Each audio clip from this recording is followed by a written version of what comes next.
గాంధీపై BJP నాయకులు చేసిన వ్యాఖ్యలకు టీపీసీసీ ప్రధాన కార్యదర్శి అద్దంకి దయాకర్ కౌంటర్ ఇచ్చారు. కులమత రాజకీయాలు చేసే బీజేపీ నాయకులకు రాహుల్ గాంధీ కులం ఏంటో తెలియని దుస్థితిలో ఉన్నారని మండిపడ్డారు. రాహుల్ గాంధీ కులం పండిత్ అంటే బ్రాహ్మణ కులమన్నారు. కాబోయే ప్రధాని అనే రాహుల్ కుటుంబాన్ని కించపరుస్తున్నారని మండిపడ్డారు. రాహుల్ గాంధీ కులం అడుగుతున్న బీజేపీ నాయకులారా,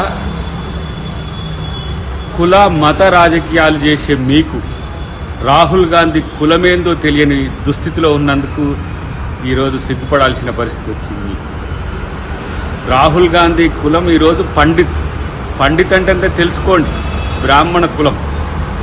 కానీ ఒక సద్బ్రాహ్మడు ఈరోజు దేశంలో సబ్బండ వర్గాల, సబ్బండ వర్ణాల, సబ్బండ జాతుల యొక్క అస్తిత్వం కొరకు రాజ్యాంగాన్ని రక్షించేందుకు పోరాడుతున్న వైనం చూసి మీకు నచ్చట్లే.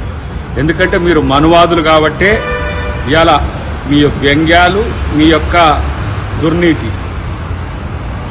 రాహుల్ గాంధీ కాబోయే ప్రధానమంత్రి అనే దృష్టితోనే ఆ కుటుంబాన్ని, నెహ్రూ కుటుంబాన్ని మొత్తం కించపరిచే స్థితి.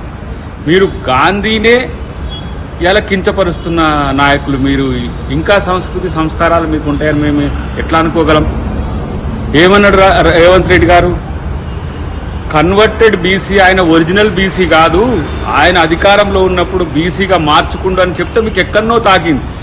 దానికి రాహుల్ గాంధీని కామెంట్ చేసే స్థితికి దిగజారిన మీకు ఎలాంటి సంస్కృతి ఉందో తెలంగాణ